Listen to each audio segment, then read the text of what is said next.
কক্সবাজার থেকে ফিরছিলেন একদল তরুণ। আনন্দ উচ্ছ্বাসে ভরা সেই ভ্রমণ শেষ হলো মর্মান্তিক এক ঘটনায়। মহাসড়কে উঠার পর চলন্ত বাসে হঠাৎ বাউলি আর মুহূর্তেই দরজার পাশে দাঁড়িয়ে থাকা তরুণ ছিটকে পড়লেন সড়কে। এরপর বাসের চাকায় পিষ্ট হয়ে প্রাণ গেল তার। সবচেয়ে মর্মান্তিক বিষয়, দুর্ঘটনার পরও তাকে উদ্ধারে এগিয়ে আসেননি তার সফর সঙ্গীরা। উল্টো বাস নিয়ে সেখান থেকে চলে যান তারা। প্রকাশ্যে এসেছে ঘটনার আগের মুহূর্তের একটি সিসিটিভি ফুটেজ। সেখানে দেখা যায় ফিলিং স্টেশন থেকে বাসটি বের হওয়ার সময় নিহত তরুণকে বাসের পেছনে অবস্থান করতে দেখা যায়। পরে দৌড়ে বাসের দরজার কাছে যেতে দেখা যায় তাকে। এর কিছুক্ষণ পরেই ঘটে ভয়াবহ সেই দুর্ঘটনা।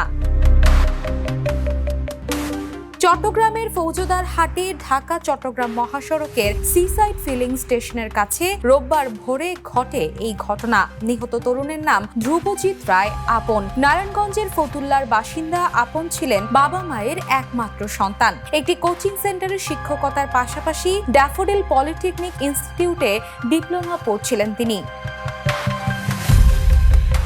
প্রকাশ্যে আসা সিসিটিভি ফুটেজে দেখা যায় ফিলিং স্টেশন থেকে বাসটি বের হওয়ার সময় আপন কিছুটা পেছনে অবস্থান করছিলেন। তিনি বাসটিকে সংকেতও দিচ্ছিলেন। পরে বাসটি সামনে এগিয়ে গেলে দৌড়ে গিয়ে দরজার পাশে দাঁড়ান তিনি। হাইওয়ে পুলিশ জানায়, বাসটি মহাসড়কে ওঠার পর হঠাৎ বাঁক নেওয়ার সময় দরজার পাশে থাকা আপন ভারসাম্য হারিয়ে সড়কে পড়ে যান। পরে বাসের চাকায় পিষ্ট হয়ে তার মৃত্যু হয় বলে ধারণা পুলিশের। বারোয়াউলিয়া থানার ওসি আরিফুল আমিন বলেন, ফিলিং স্টেশনের সিসিটিভিতে দুর্ঘটনার আগের কিছু মুহূর্ত দেখা গেলেও ঠিক কিভাবে আপন বাস থেকে পড়ে যান সে দৃশ্য ক্যামেরায় ধরা পড়েনি।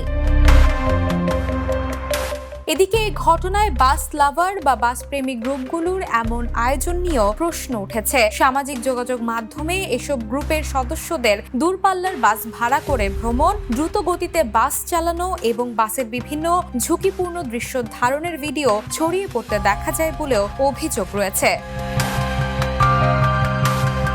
তবে আপন কি পরিস্থিতিতে চলন্ত বাসের দরজার কাছে দাঁড়িয়েছিলেন, দুর্ঘটনার সময় বাসের গতি কত ছিল এবং কারো অবহেলা বা বেপরোয়া আচরণেতে ভূমিকা রেখেছিল কিনা, এসব বিষয় তদন্তের পরেই স্পষ্ট হবে।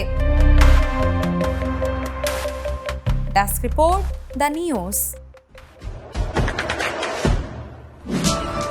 দেশে দেশে সবার সাথে, দ্য নিউজ।